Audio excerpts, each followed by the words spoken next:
दोस्तों आज हम लुसेंट की सामान्य ज्ञान सीरीज का 5वां संस्करण लेकर आ रहे हैं। आज हम मुगल एवं मराठा साम्राज्य के बारे में पढ़ेंगे। मुगल साम्राज्य। मुगल वंश का संस्थापक बाबर था। बाबर एक उत्तरवर्ती मुगल शासक तुर्क एवं सुन्नी मुसलमान थे। बाबर ने मुगल वंश की स्थापना के साथ ही पद पातशाही की स्थापना की, जिसके तहत शासक को बादशाह कहा जाता था। बाबर 1526 से 1530 ईस्वी। बाबर का जन्म 24 फरवरी 1483 ईस्वी में हुआ था। बाबर के पिता उमर शेख मिर्जा फरगाना नामक छोटे से राज्य के शासक थे। बाबर फरगाना की गद्दी पर 8 जून 1494 ईस्वी में बैठा। बाबर ने 1507 ईस्वी में बादशाह की उपाधि धारण की, जिसे अब तक किसी तैमूर शासक ने धारण नहीं की थी। बाबर के 4 पुत्र थे, हुमायूं, कामरान, अस्करी तथा हिंदाल। बाबर ने भारत पर 5 बार आक्रमण किया। बाबर का भारत के विरुद्ध किया गया प्रथम अभियान 1519 ईस्वी में यूसुफजाई जाति के विरुद्ध था। इस अभियान में बाबर ने बाजौर और भेरा को अपने अधिकार में कर लिया। बाबर को भारत पर आक्रमण करने का निमंत्रण पंजाब के शासक दौलत खां लोदी एवं मेवाड़ के शासक राणा सांगा ने दिया था।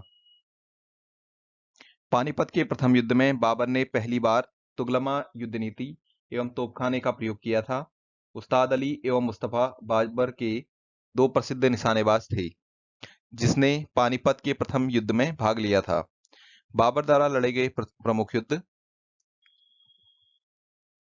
पानीपत का प्रथम युद्ध 21 अप्रैल 1526 ईस्वी को इब्राहिम लोदी और बाबर के बीच लड़ा गया, जिसमें बाबर विजयी हुआ। खानवा का युद्ध 17 मार्च 1527 ईस्वी को राणा सांगा एवं बाबर के बीच लड़ा गया, जिसमें बाबर विजयी हुआ।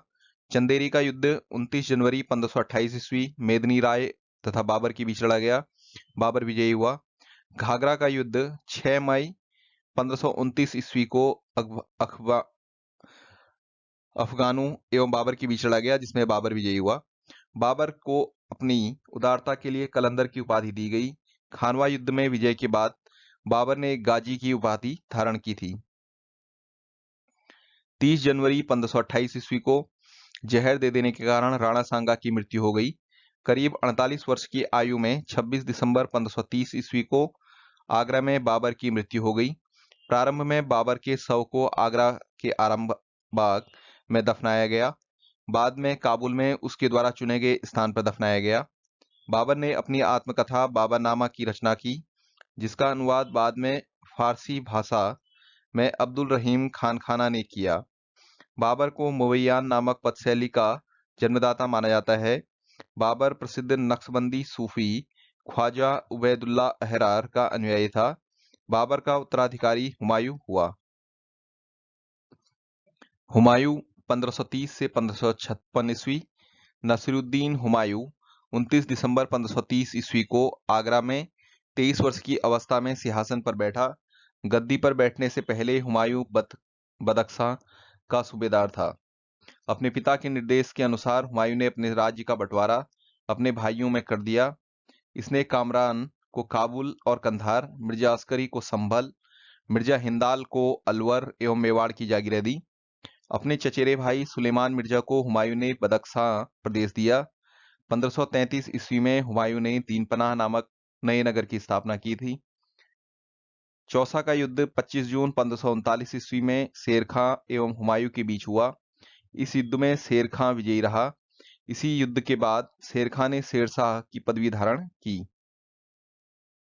बिलग्राम या कन्नौज का युद्ध 17 मई 1540 ईस्वी में शेर खां एवं हुमायूं के बीच हुआ। इस युद्ध में भी हुमायूं पराजित हुआ। शेर खां ने आसानी से आगरा और दिल्ली पर कब्जा कर लिया। बिलग्राम युद्ध के बाद हुमायूं सिंध चला गया, जहां उसने 15 वर्षों तक घुमक्कड़ों जैसा जीवन व्यतीत किया। निर्वासन के समय हुमायूं ने हिंदाल के आध्यात्मिक गुरु फारसवासी सिया मीर बाबा दोस्त उर्फ मीर अली अकबर जामी की पुत्री हमीदा बानो बेगम से 29 अगस्त 1541 ईस्वी को निकाह कर लिया। कालांतर में हमीदा से ही अकबर जैसे महान सम्राट का जन्म हुआ।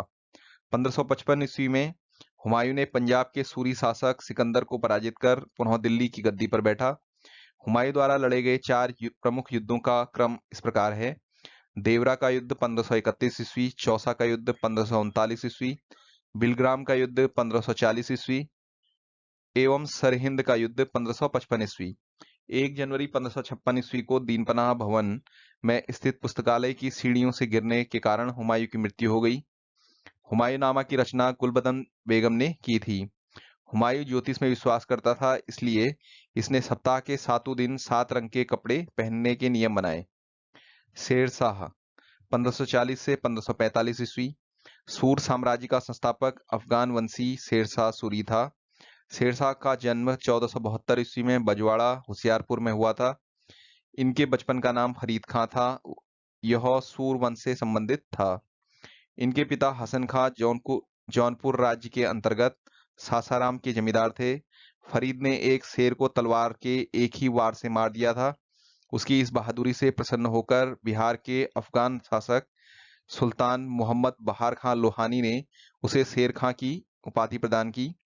शेरशाह बिलग्राम युद्ध 1540 ईस्वी के बाद दिल्ली की गद्दी पर बैठा। शेरशाह की मृत्यु कलिंजर के किले को जीतने के क्रम में 22 मई 1545 ईस्वी को हो गई। मृत्यु के समय वह उक्का नामक आग्नेयास्त्र चला रहा था। कलिंजर का शासक कीरत सिंह था। शेरशाह का मकबरा सासाराम में झील के बीच ऊंचे टीले में निर्मित किया गया है। रोहतासगढ़ किला एक कोहना जो कि दिल्ली में है नामक मस्जिद का निर्माण शेरशाह के द्वारा किया गया था। शेरशाह का उत्तराधिकारी उसका पुत्र इस्लाम शाह था।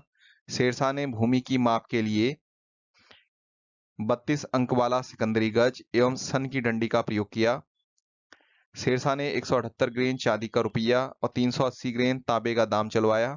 शेरशाह ने रोहतासगढ़ के दुर्ग एवं कन्नौज के स्थान पर शेरसूर नामक नगर बसाया। शेरशाह के समय पैदावार का लगभग 1/3 भाग सरकार लगान के रूप में वसूल करती थी।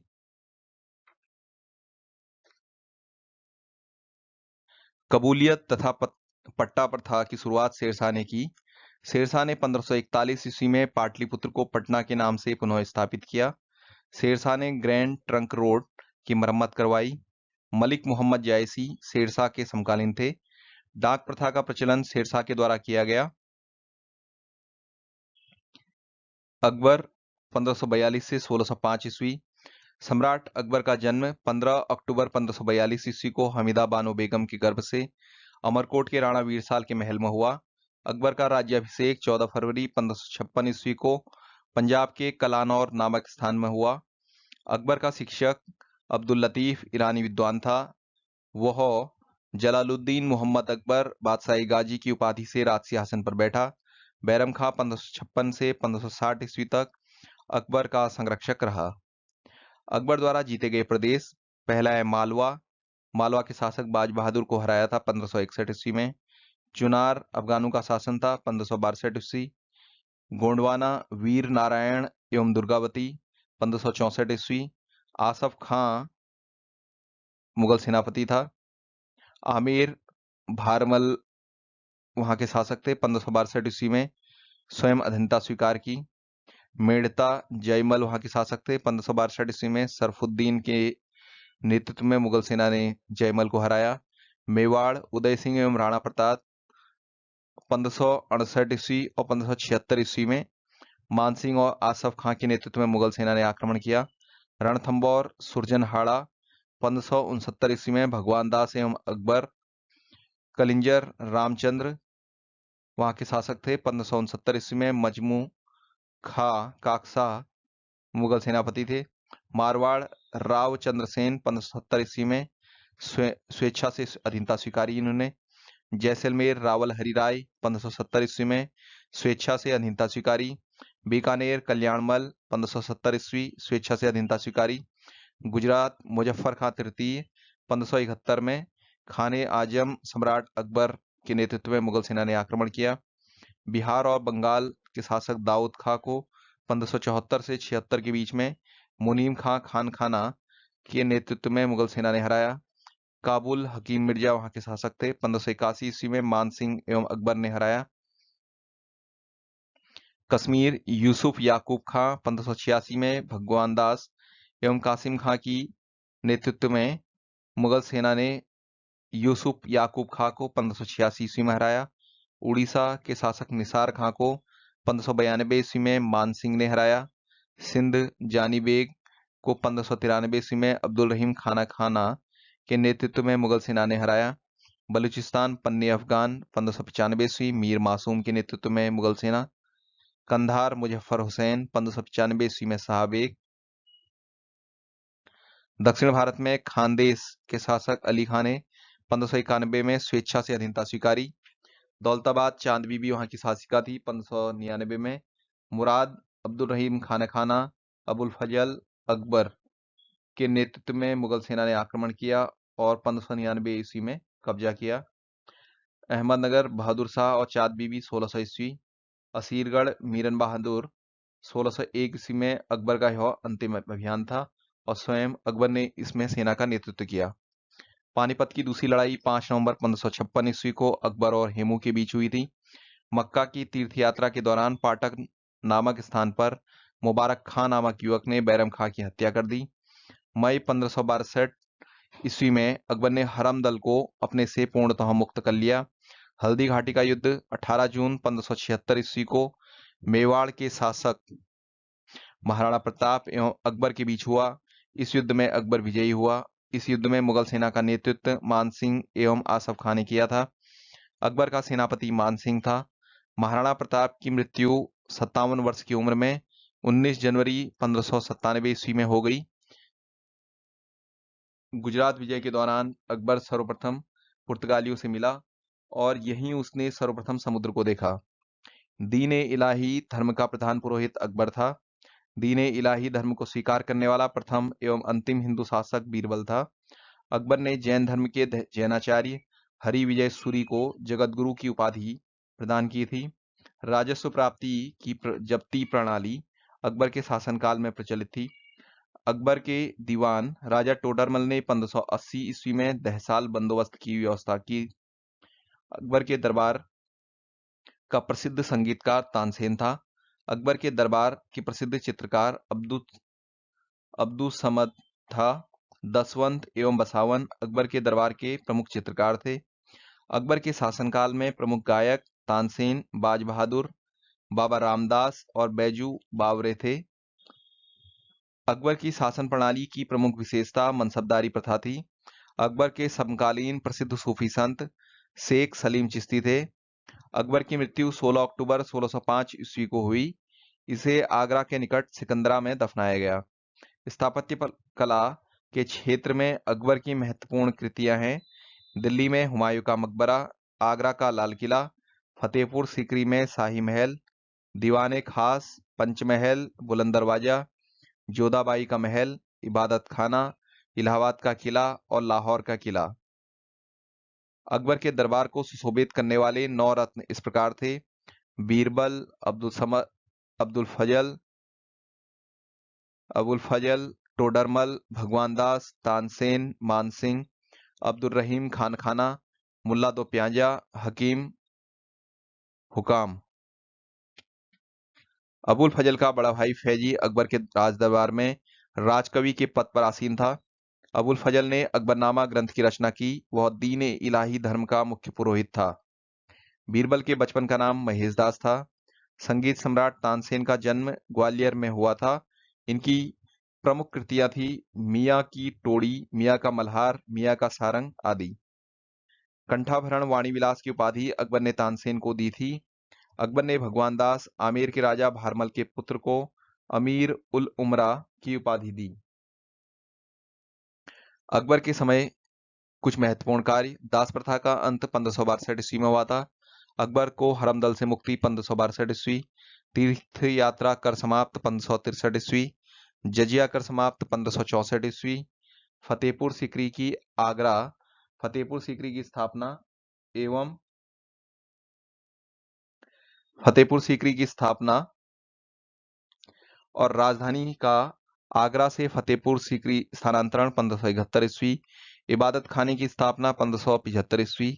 इबादत खाने में सभी धर्मों के लोगों के प्रवेश की अनुमति 1578 ईस्वी, मजहर की घोषणा 1579 ईस्वी, दीन ए इलाही की स्थापना 1582, इलाही संवत की शुरुआत 1583 ईस्वी, राजधानी लाहौर स्थानांतरित 1585 ईस्वी। यूसुफजाइयों के विरुद्ध विद्रोह को दबाने के क्रम में बीरबल की हत्या की गई। 1602 ईस्वी में सलीम जहांगीर के निर्देश पर दक्षिण से आगरा की ओर आ रहे अबुल फजल की रास्ते में बीर सिंह बुंदेला नामक सरदार ने हत्या कर दी। मुगल सम्राट अकबर ने अनुवाद विभाग की स्थापना की। नकीब खां, अब्दुल कादिर बदायूनी, शेख सुल्तान ने रामायण एवं महाभारत का फारसी भाषा में अनुवाद किया। महाभारत का नाम रज्मनामा यानी कि युद्ध की पुस्तक रखा। पंचतंत्र का फारसी भाषा में अनुवाद अबुल फजल ने अनवर ए सादात नाम से तथा मौलाना हुसैन फैज ने यार ए दानिश नाम से किया। हाजी इब्राहिम सरहदी ने अथर्ववेद का, मुल्ला शाह मोहम्मद ने राजतरंगिणी का, अब्दुल रहीम खान खाना ने तुजुक-ए बाबरी का तथा फैजी ने लीलावती का फारसी में अनुवाद किया। फैजी ने नल दमयंती, जो कि सूरदास द्वारा रचित है, इस कथा का फारसी भाषा में अनुवाद कर उसका नाम सहेली रखा। अकबर के काल को हिंदी साहित्य का स्वर्णकाल कहा जाता है। अकबर ने बीरबल को कवि प्रिय एवं नरहरि को महापात्र की उपाधि प्रदान की। बुलंद दरवाजा का निर्माण अकबर ने गुजरात विजय के उपलक्ष्य में करवाया था। चार बाग बनाने की परंपरा अकबर के समय शुरू हुई। अकबर ने सीरी कलम की उपाधि अब्दुस्समद को एवं जड़ी कलम की उपाधि मोहम्मद हुसैन कश्मीरी को दिया। मुगलों की राजकीय भाषा फारसी थी। जहांगीर 1605 से 1627 ईस्वी। अकबर का उत्तराधिकारी सलीम हुआ, जो 24 अक्टूबर 1605 ईस्वी को नूरुद्दीन मोहम्मद जहांगीर बादशाही गाजी की उपाधि धारण कर गद्दी पर बैठा। जहांगीर का जन्म 30 अगस्त 1569 ईस्वी में हुआ था। अकबर ने अपने पुत्र का नाम सलीम सूफी संत शेख सलीम चिश्ती के नाम पर रखा।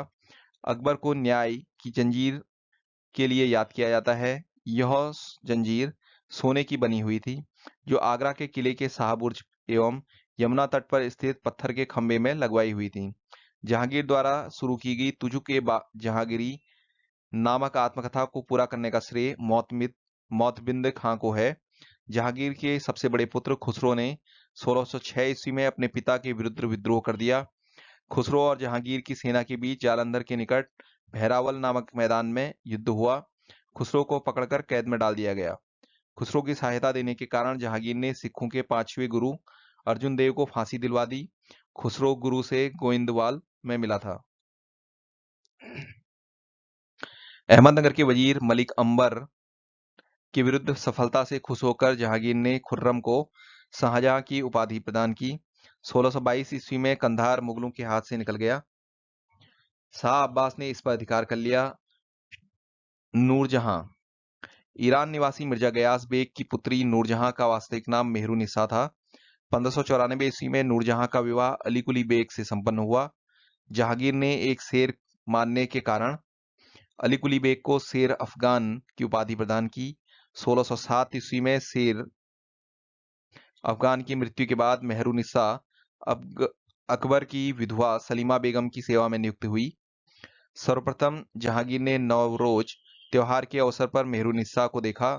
उसके सौंदर्य पर मुग्ध होकर जहांगीर ने मई 1611 ईस्वी में उसे विवाह कर लिया। विवाह के पश्चात जहांगीर ने उसे नूर महल एवं नूरजहां की उपाधि प्रदान की। नूरजहां के सम्मान में जहांगीर ने चांदी के सिक्के जारी किए। जहांगीर ने गियास बेग को शाही दीवान बनवाया एवं एतमाद उद्दौला की उपाधि दी। लाडली बेगम शेर अफगान और मेहरुनिसा की पुत्री थी, जिसकी शादी जहांगीर के पुत्र शहरयार के साथ हुई थी। नूरजहां की मां असमत बेगम ने गुलाब से इत्र निकालने की विधि खोजी थी। महावत खां ने झेलम नदी के तट पर 1626 ईस्वी में जहांगीर, नूरजहां एवं उसके भाई आसफ खां को बंदी बना लिया था। जहांगीर के 5 पुत्र थे: खुसरो, परवेज, खुर्रम, शहरयार और जहांदार। 28 अक्टूबर 1627 ईस्वी को भीमवार नामक स्थान पर जहांगीर की मृत्यु हो गई। उसे शहादरा लाहौर में रावी नदी के किनारे दफनाया गया। मुगल चित्रकला अपने चरमोत्कर्ष पर जहांगीर के शासनकाल में पहुंची। जहांगीर के दरबार के प्रमुख चित्रकार थे आगा खां, अबुल हसन, मोहम्मद नासिर, मोहम्मद मुराद, उस्ताद मंसूर, बिसंदास, मनोहर, गोवर्धन, फारूक बेग और दौलत। जहांगीर ने आगरा राजा के नेतृत्व में आगरा में एक चित्रशाला की स्थापना की। उस्ताद मंसूर एवं अबुल हसन को जहांगीर ने क्रमशः नादिर उल अस एवं नादिर उजम्मा की उपाधि प्रदान की। जहांगीर ने अपनी आत्मकथा में लिखा कि कोई भी चित्र, चाहे वह किसी व्यक्ति, जीवित व्यक्ति या मृत व्यक्ति द्वारा बनवाया गया हो, मैं देखते ही तुरंत बता सकता हूं कि यह चित्र किस चित्रकार की कृति है। यदि किसी चेहरे पर आंख किसी एक चित्रकार ने, भौं किसी और ने बनाई है, तो भी मैं यह जान लेता हूं कि आंख किसने और भौं किसने बनवाई है। जहांगीर के समय को चित्रकला का स्वर्णकाल कहा जाता है। इत्माद उद्दौला का मकबरा 1628 ईस्वी में नूरजहां बेगम ने बनवाया। मुगलकालीन वास्तुकला के अंतर्गत निर्मित यह प्रथम ऐसी इमारत है जो पूर्ण रूप से बेदाग सफेद संगमरमर से निर्मित है। सर्वप्रथम इसी इमारत में पितृदुरा नामक जड़ाऊ काम किया गया था। अशोक के कौशाम्बी स्तंभ, वर्तमान में प्रयाग में जो स्तंभ है, पर समुद्रगुप्त की प्रयाग प्रशस्ति तथा जहांगीर का लेख उत्कीर्ण है। जहांगीर के मकबरा का निर्माण नूरजहां ने करवाया था। जहांगीर के शासनकाल में captain Hawkins, sir Thomas Roe, William Finch, Edward Terry जैसे यूरोपीय यात्री आए थे। शाहजहां 1627 से 1657 ईस्वी। जहांगीर के बाद सिंहासन पर शाहजहां बैठा। जोधपुर के शासक मोटा राजा उदय सिंह की पुत्री जगत गोसाई के गर्भ से 5 जनवरी 1592 ईस्वी को खुर्रम शाहजहां का जन्म लाहौर में हुआ था। 1612 ईस्वी में खुर्रम का विवाह आसफ खां की पुत्री अर्जुबंद बानो बेगम से हुआ, जिसे शाहजहां ने मलिका-ए जमानी की उपाधि प्रदान की। 7 जून 1631 ईस्वी में प्रसव पीड़ा के कारण उसकी मृत्यु हो गई।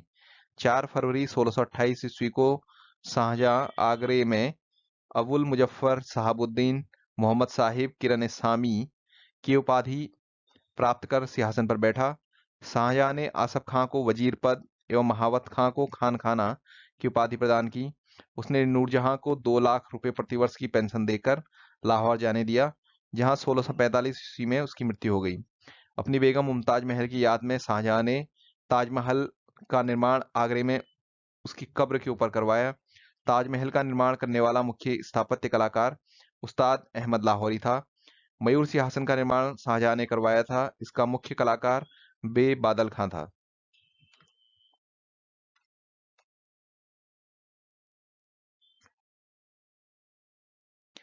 शाहजहां के शासनकाल को स्थापत्य कला का स्वर्ण युग कहा जाता है। शाहजहां द्वारा बनवाई गई प्रमुख इमारतें हैं दिल्ली का लाल किला, दीवान आम, दीवान खास, दिल्ली की जामा मस्जिद, आगरा की मोती मस्जिद और ताजमहल आदि। शाहजहां ने 1638 ईस्वी में अपनी राजधानी को आगरा से दिल्ली लाने के लिए यमुना नदी के दाहिने तट पर शाहजहानाबाद की नींव डाली। आगरा के जामा मस्जिद का निर्माण शाहजहां की पुत्री जहांआरा ने करवाया।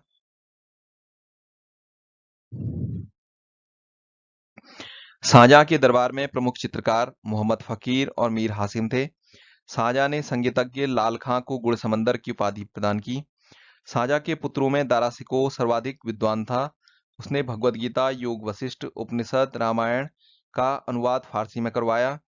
इसने सर्र-ए-अकबर महान रहस्य नाम से उपनिषदों का अनुवाद करवाया था। दारा शिकोह कादरी सिलसिले के मुल्ला शाह बदख्शी का शिष्य था। शाहजहां ने दिल्ली में एक कॉलेज का निर्माण कराया एवं दारुल बका नामक कॉलेज की मरम्मत कराई। सितंबर 1657 ईस्वी में शाहजहां के गंभीर रूप से बीमार पड़ने और मृत्यु की अफवाह फैलने पर उसके पुत्रों के बीच उत्तराधिकार का युद्ध प्रारंभ हो गया। उस समय सूजा बंगाल, मुराद गुजरात और औरंगजेब दक्कन में था। 15 अप्रैल 1658 ईस्वी में दारा और औरंगजेब के बीच धर्मट का युद्ध हुआ। 15 अप्रैल 1658 ईस्वी में दारा शिकोह एवं औरंगजेब के बीच धर्मट का युद्ध हुआ। इस युद्ध में दारा शिकोह की पराजय हुई। सामोगढ़ का युद्ध 29 मई 1658 ईस्वी को दारा और औरंगजेब के बीच हुआ। इस युद्ध में भी दारा शिकोह की हार हुई। उत्तराधिकार का अंतिम युद्ध देवराई का युद्ध मार्च 1659 ईस्वी को हुआ। इस युद्ध में दारा के पराजित होने पर उसे इस्लाम धर्म की अवहेलना करने के अपराध में 30 अगस्त 1659 ईस्वी को हत्या कर दी गई। शाह बुलंद Iqbal, king of Lofty Fortune के रूप में दारा सिकोह को जाना जाता है। 8 जून 1658 को औरंगजेब ने शाहजहां को बंदी बना लिया।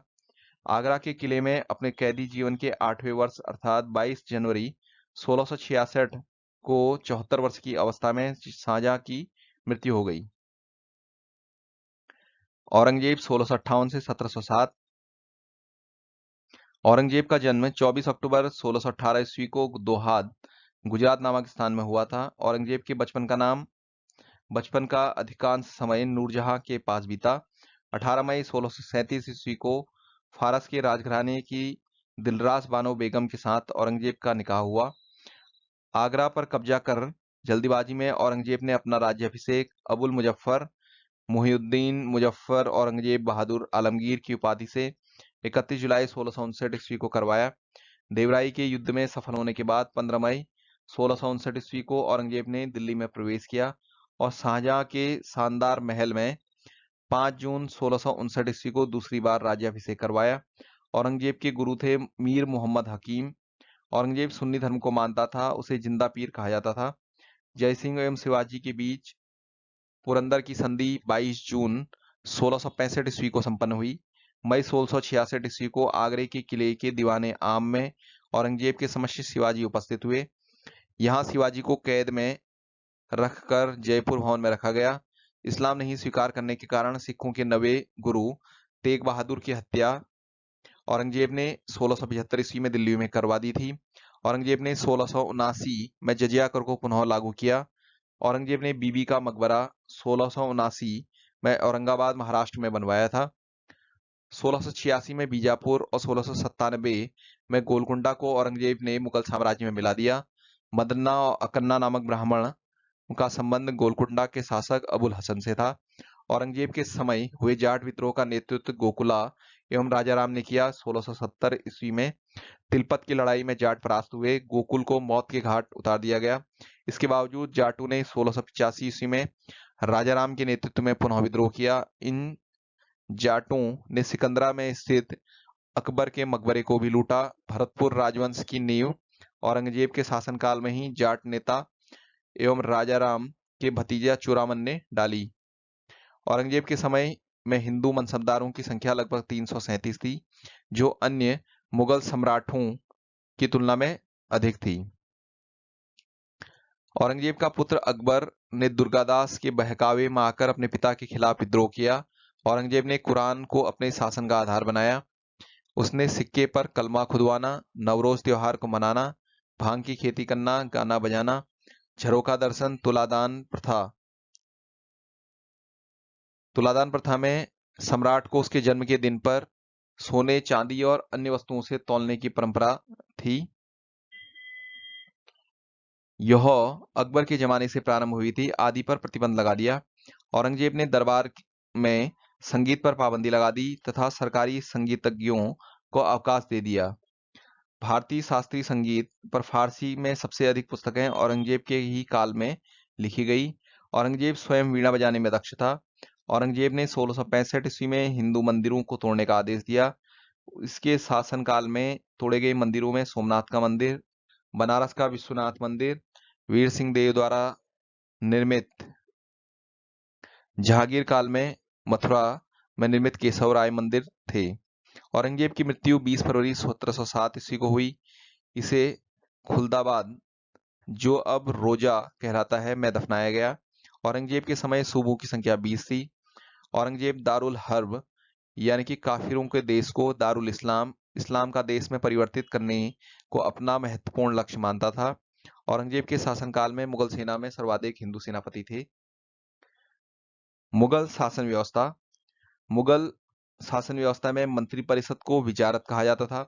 बाबर के शासनकाल में वजीर पद काफी महत्वपूर्ण था। सम्राट के बाद शासन के कार्यों को संचालित करने वाला सबसे महत्वपूर्ण अधिकारी वकील था, जिसके कर्तव्यों को अकबर ने दीवान, मीर बख्शी, सद्र उस सद्र, मीर समन में विभाजित कर दिया। औरंगजेब के समय में असद खान ने सर्वाधिक 31 वर्षों तक दीवान के पद पर कार्य किया। मीर बख्शी द्वारा सरखत नामक पत्र पर हस्ताक्षर करने के बाद ही सेना को हर महीने वेतन मिल पाता था। जब कभी सद्र न्याय विभाग के प्रमुख का कार्य करता था तब उसे काजी कहा जाता था। लगानहीन भूमि मददे मास का निरीक्षण सद्र करता था। सम्राट के घरेलू विभागों का प्रधान मीर समान कहलाता था। सूबेदार प्रांतों में शांति स्थापित करना, प्रांत की कार्यकारिणी का प्रधान। दीवान प्रांतीय राजस्व का प्रधान, सीधे शाही दीवान के प्रति जवाबदेह। बख्शी प्रांतीय सैन्य प्रधान। फौजदार जिले का प्रमुख फौजी अधिकारी। आमिल या अमलगुजार जिले का प्रमुख राजस्व अधिकारी। कोतवाल नगर प्रधान। सिकदार परगने का प्रमुख अधिकारी। ग्राम के कृषकों से प्रत्यक्ष संबंध बनाना एवं लगान निर्धारित करना ये काम था आमिल का।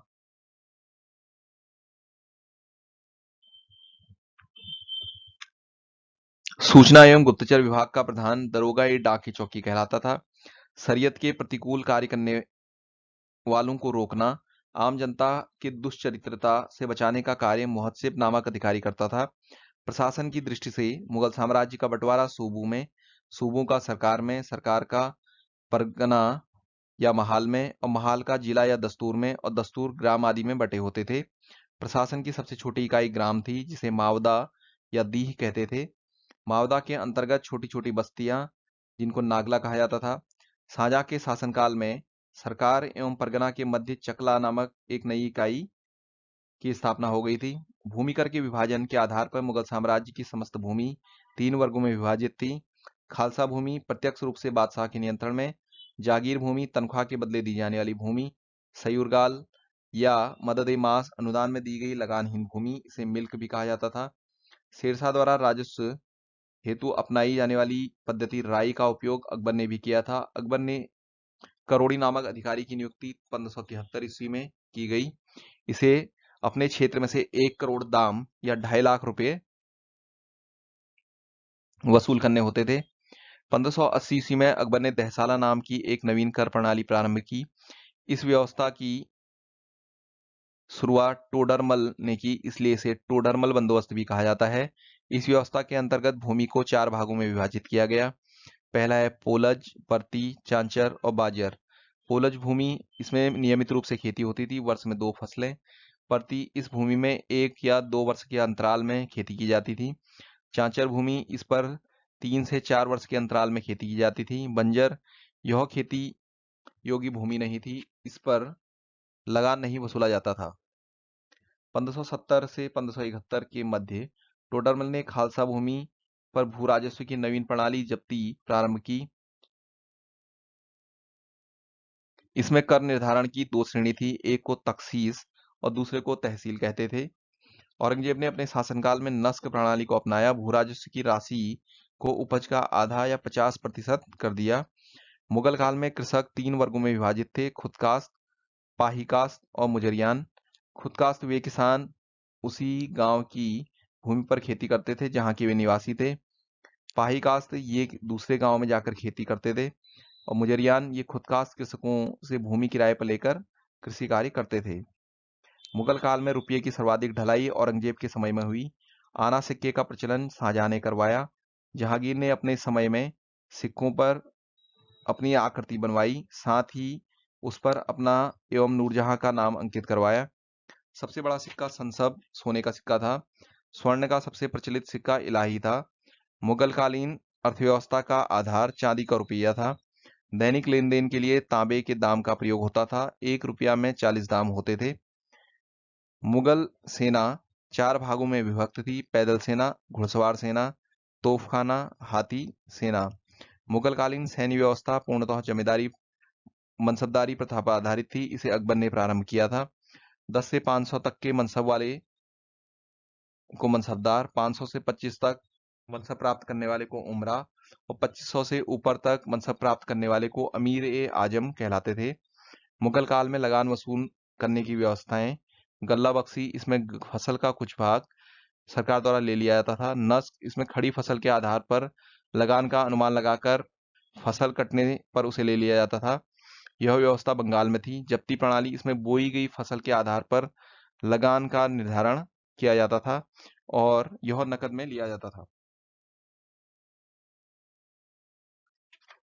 अगला टॉपिक है मराठों का उत्कर्ष। मराठा साम्राज्य का संस्थापक शिवाजी थे। शिवाजी का जन्म 6 अप्रैल 1627 ईस्वी में शिवनेर दुर्ग जुन्नार के समीप हुआ। शिवाजी के पिता का नाम शाहजी भोसले और माता का नाम जीजाबाई था। शाहजी भोसले की दूसरी पत्नी का नाम तुकाबाई मोहिते था। शिवाजी के गुरु कोंडदेव थे। आध्यात्मिक क्षेत्र में शिवाजी के आचरण पर गुरु रामदास का काफी प्रभाव था। शिवाजी का विवाह साईबाई निम्बालकर से 1640 ईस्वी में हुआ। शाहजी ने शिवाजी को पूना की जागीर प्रदान की और स्वयं बीजापुर रियासत में नौकरी कर ली। अपने सैन्य अभियान के अंतर्गत 1644 ईस्वी में शिवाजी ने सर्वप्रथम बीजापुर के तोरण नामक पहाड़ी किले को जीत लिया। 1656 ईस्वी में शिवाजी ने रायगढ़ को अपनी राजधानी बनाया। बीजापुर के सुल्तान ने अपने योग्य सेनापति अफजल खां को सितंबर 1665 ईस्वी में शिवाजी को पराजित करने के लिए भेजा। शिवाजी ने अफजल खां की हत्या कर दी। शिवाजी ने सूरत को 1664 ईस्वी एवं 1679 ईस्वी में लूटा। पुरंदर की संधि 1665 ईस्वी में महाराजा जय सिंह एवं शिवाजी के मध्य संपन्न हुई। 1672 ईस्वी में शिवाजी ने पन्हाला दुर्ग को बीजापुर से छीना। 5 जून 1674 ईस्वी को शिवाजी ने रायगढ़ में वाराणसी काशी के प्रसिद्ध विद्वान श्री गंगा भट्ट द्वारा अपना राज्याभिषेक करवाया। मूल रूप से गंगा भट्ट महाराष्ट्र का एक सम्मानित ब्राह्मण था जो काफी लंबे समय से वाराणसी में रह रहा था। शिवाजी को औरंगजेब ने मई 1666 ईस्वी में जयपुर भवन में कैद कर लिया, जहां से वे 16 अगस्त 1666 ईस्वी को भाग निकले। मात्र 53 वर्ष की आयु में 3 अप्रैल 1680 ईस्वी को शिवाजी की मृत्यु हो गई। महाराष्ट्र के प्रमुख संत ज्ञानदेव या ज्ञानेश्वर 1271 से 1296 ईस्वी, महाराष्ट्र में भक्ति आंदोलन के जनक, मराठी भाषा और साहित्य के संस्थापक, भगवत गीता पर भावार्थ दीपिका नामक बृहत टीका लिखी, जिसे सामान्य रूप से ज्ञानेश्वरी के नाम से जाना जाता है। नामदेव 1270 से 1350 ईस्वी, इनके आराध्य देव पांडरपुर के विठोबा या विट्ठल विष्णु के रूप थे। विठोबा या विट्ठल की उपासना को बरकरी संप्रदाय के नाम से जाना जाता है, जिसकी स्थापना नामदेव ने की थी। एकनाथ 1533 से 1599 ईस्वी, इन्होंने रामायण पर भावार्थ रामायण नामक टीका लिखी। तुकाराम 1598 से 1650, इन्होंने भक्तिपरक कविताएं लिखी जिन्हें अभंग कहा जाता है। ये अभंग भक्तिपरक काव्य के ज्योतिषपुंज हैं। रामदास 1608 से 1681 ईस्वी, महाराष्ट्र में अंतिम महान संत कवि। दसबोध उनकी रचनाओं और उपदेशों का संकलन है।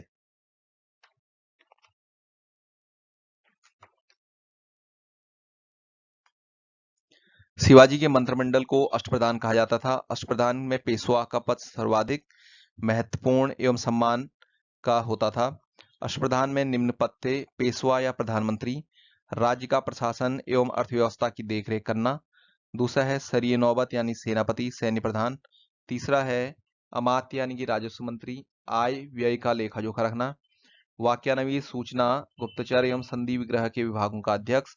चिटनीस जो था, राजकीय पत्रों को पढ़कर उनकी भाषा शैली को देखना। सुमंत यानी कि विदेश मंत्री। पंडित राव, धार्मिक कार्यों के लिए तिथि का निर्धारण करना। न्यायाधीश, न्याय विभाग का प्रधान। शिवाजी ने दरबार में मराठी भाषा का प्रयोग किया। शिवाजी की सेना 3 महत्वपूर्ण भागों में विभक्त थी: पागा सेना, नियमित घुड़सवार सैनिक, सेलाहदार, अस्थायी घुड़सवार सैनिक, और पैदल यानी कि पैदल सेना। शिवाजी ने किले की सुरक्षा के लिए नियुक्त अधिकारी हवलदार, किले की आंतरिक सुरक्षा व्यवस्था की देखरेख करने वाला, सरेनौबत किले की सेना का नेतृत्व करना, और सबनीस क्या होता था, किले की अर्थव्यवस्था, पत्र व्यवहार एवं भंडार की देखरेख करना। शिवाजी की कर व्यवस्था मलिक अंबर की कर व्यवस्था पर आधारित थी। शिवाजी ने रस्सी द्वारा माप की व्यवस्था के स्थान पर काठी एवं मानक छड़ी का प्रयोग किया। शिवाजी के समय कुल उपज का 33% भाग राजस्व के रूप में वसूला जाता था, जो बढ़कर 40% हो गया। चौथ एवं सरदेशमुखी नामक कर शिवाजी के द्वारा लगाया गया। चौथ किसी एक क्षेत्र को बर्बाद न करने के लिए दी जाने वाली रकम को कहा गया है। सरदेशमुखी इसके हक का दावा करके शिवाजी स्वयं को सर्वश्रेष्ठ देशमुख प्रस्तुत करना चाहते थे।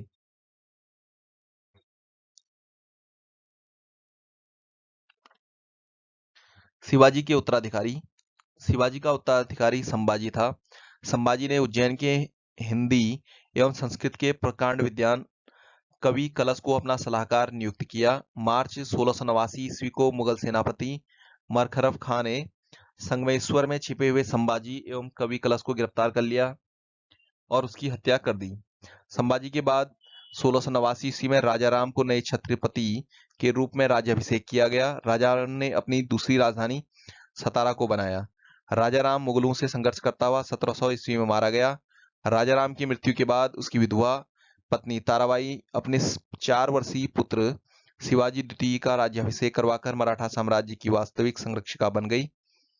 1707 ईस्वी में औरंगजेब की मृत्यु के बाद संभाजी के पुत्र, जो औरंगजेब के कब्जे में था, भोपाल के निकट के मुगल शिविर से वापस महाराष्ट्र आया। साहू और ताराबाई के बीच 1707 ईस्वी में खेड़ा का युद्ध हुआ, जिसमें साहू विजयी हुआ। साहू ने 22 जनवरी 1708 ईस्वी को सतारा में अपना राज्याभिषेक कराया। साहू के नेतृत्व में नवीन मराठा साम्राज्य के प्रवर्तक पेशवा रोग थे, जो साहू के पैतृक प्रधानमंत्री थे। पेशवा पद पहले पेशवा के साथ ही वंशानुगत हो गया था।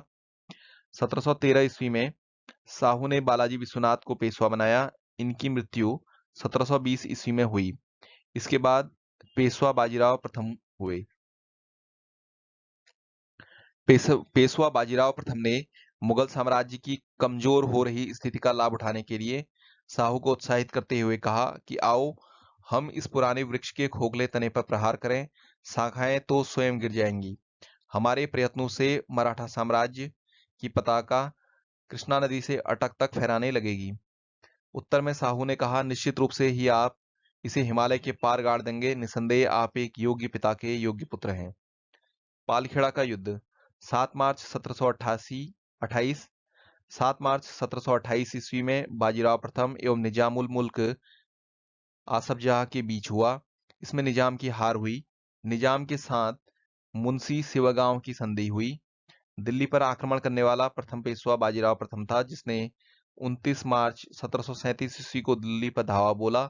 उस समय मुगल बादशाह मोहम्मद शाह दिल्ली छोड़ने को तैयार हो गया था। बाजीराव प्रथम मस्तानी नामक एक महिला से संबंध होने के कारण चर्चित रहा था। 1740 ईस्वी में बाजीराव प्रथम की मृत्यु हो गई। बाजीराव प्रथम की मृत्यु के बाद बालाजी बाजीराव 1740 ईस्वी में पेशवा बना। 1750 ईस्वी में संगोला संधि के बाद पेशवा के हाथ में सारे अधिकार सुरक्षित हो गए। बालाजी बाजीराव को नाना साहब के नाम से जाना जाता था। झलकी की संधि हैदराबाद के निजाम एवं बालाजी बाजीराव के मध्य हुई। बालाजी बाजीराव के समय में ही पानीपत का तृतीय युद्ध 14 जनवरी 1761 ईस्वी में हुआ, जिसमें मराठों की हार हुई। इस हार को नहीं सह पाने के कारण बालाजी की मृत्यु 1761 ईस्वी में हुई। माधवराव नारायण प्रथम 1761 ईस्वी में पेशवा बना। इसने मराठों की खोई हुई प्रतिष्ठा को पुनः प्राप्त करने का प्रयास किया। माधवराव ने ईस्ट इंडिया कंपनी की पेंशन पर रह रहे मुगल बादशाह शाह आलम द्वितीय को पुनः दिल्ली की गद्दी पर बैठाया। मुगल बादशाह अब मराठों का पेंशन भोगी बन गया। पेशवा नारायण राव 1772 से 1773 ईस्वी की हत्या उसके चाचा रघुनाथ राव के द्वारा कर दी गई। पेशवा माधवराव नारायण राव द्वितीय की अल्पायु के कारण मराठा राज्य की देखरेख 12 भाई सभा नामक 12 सदस्यों की एक परिषद करती थी। इस परिषद के 2 महत्वपूर्ण सदस्य थे, मेहदजी सिंधिया और नाना फडणवीस। अंतिम पेशवा राघोवा का पुत्र बाजीराव द्वितीय था, जो अंग्रेजों की सहायता से पेशवा बना था। मराठों के पतन में सर्वाधिक योगदान इसी का था।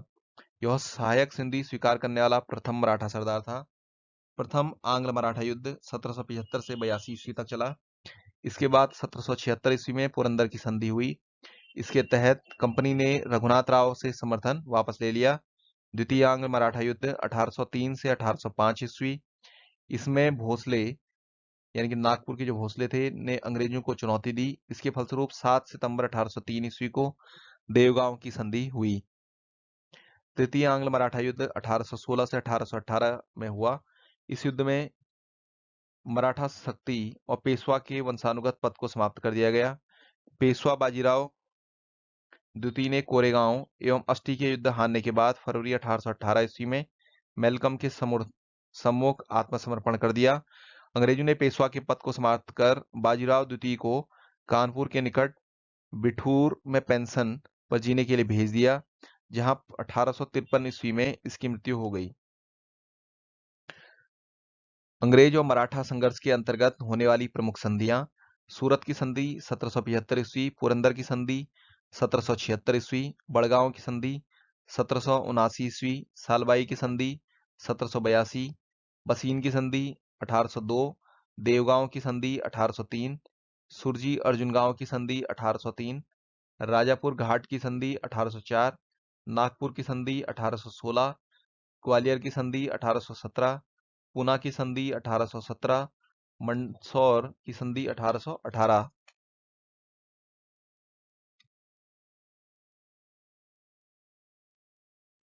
सूफी आंदोलन: जो लोग सूफी संतों से शिष्यता ग्रहण करते थे उन्हें मुरीद कहा जाता था। सूफी जिन आश्रमों में निवास करते थे उन्हें खानका या मठ कहा जाता था। सूफियों के धर्म संघ बासारा इस्लामी सिद्धांत के समर्थक, बेसारा इस्लामी सिद्धांत से बने नहीं में विभाजित थे।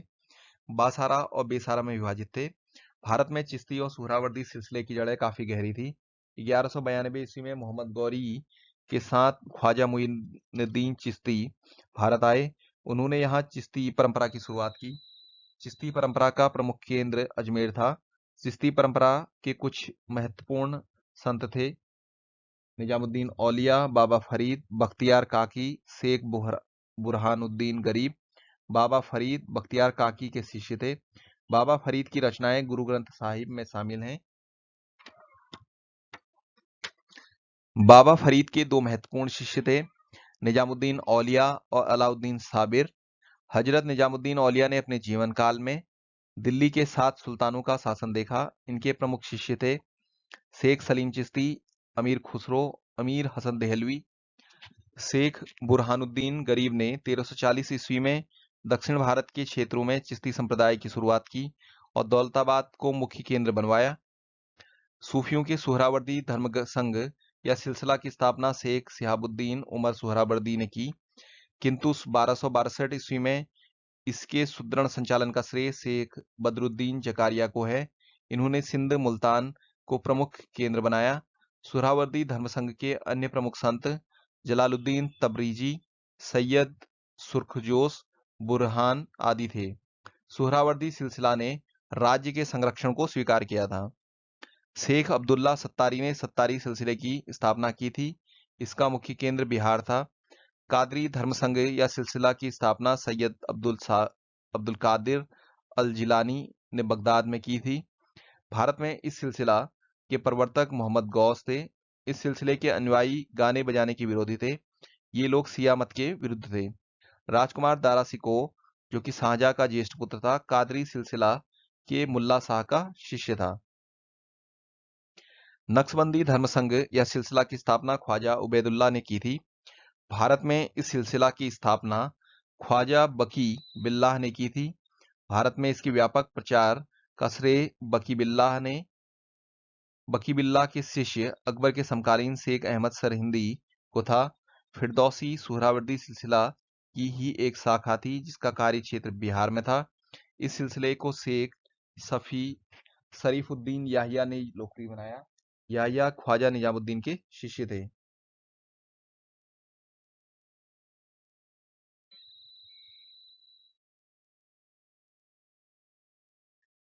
भक्ति आंदोलन: 6ठी शताब्दी में भक्ति आंदोलन की शुरुआत तमिल क्षेत्र में हुई और कर्नाटक और महाराष्ट्र में फैल गई। भक्ति आंदोलन का विकास 12 अलवार वैष्णव संतों और 63 नयनार शैव संतों ने किया। शैव संत अप्पार ने पल्लव राजा महेंद्र वर्मन को शैव धर्म स्वीकार करवाया। भक्त कवि संतों को संत कहा जाता था और उनके दो समूह थे। प्रथम समूह वैष्णव संत, जो कि महाराष्ट्र में लोकप्रिय हुए, वे भगवान विठोबा के भक्त थे। विठोबा पंथ के संत और उनके अनुयायी बरकरी या तीर्थयात्री पंथ कहलाते थे, क्योंकि हर वर्ष पंढरपुर की तीर्थयात्रा पर जाते थे। दूसरा समूह पंजाब राजस्थान के हिंदी भाषी क्षेत्रों में सक्रिय था और इसकी निर्गुण भक्ति, हर विशेषता से परे भगवान की भक्ति में आस्था थी।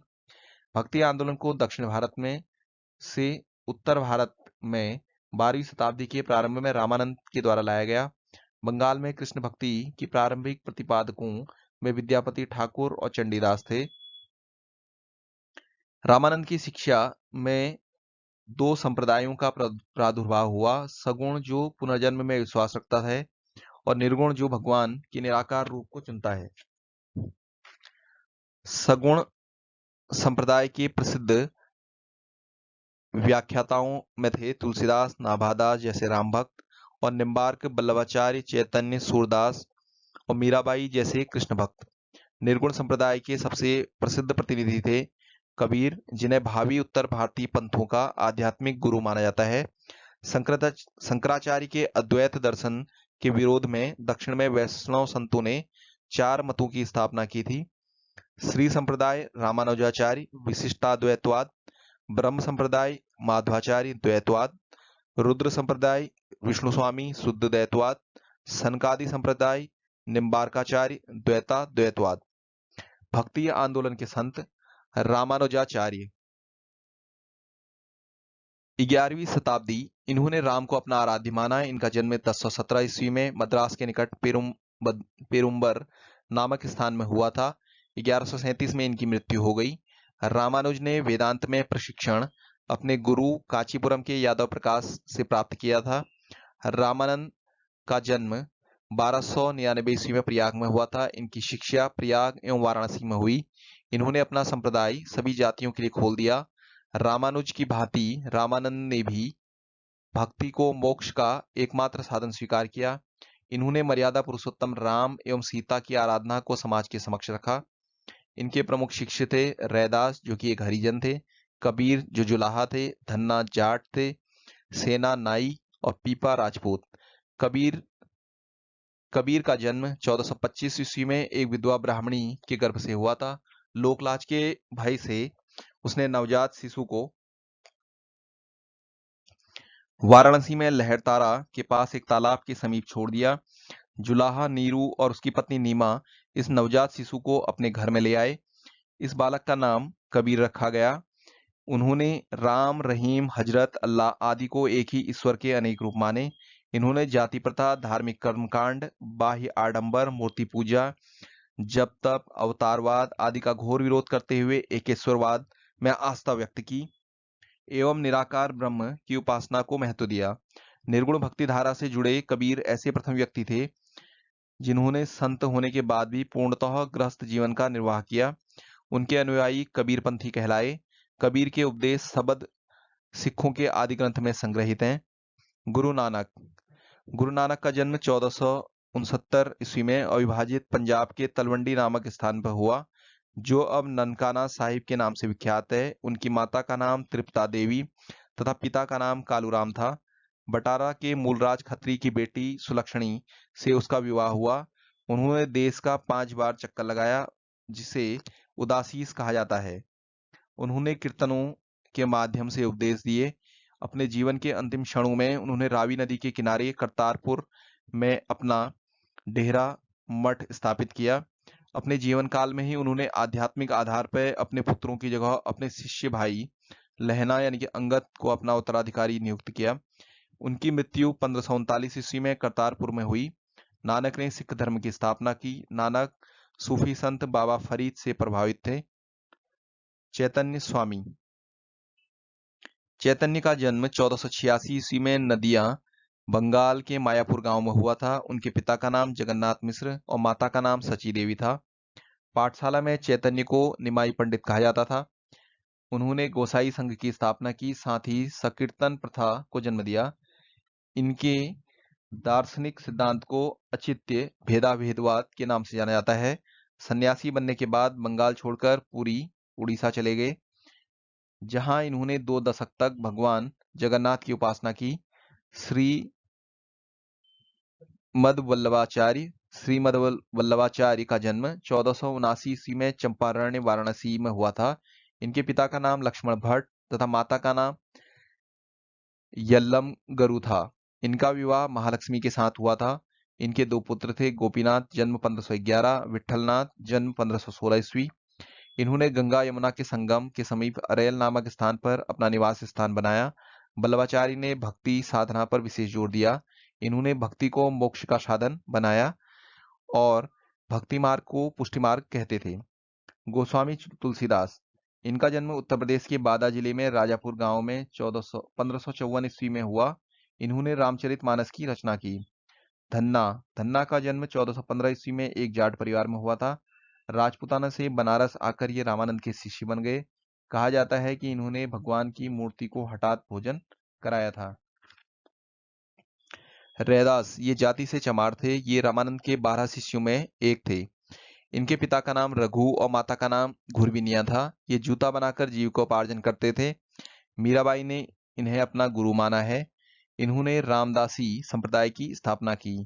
दादू दयाल, ये कबीर के अनुयायी थे। इनका जन्म 1554 ईस्वी में अहमदाबाद में हुआ था।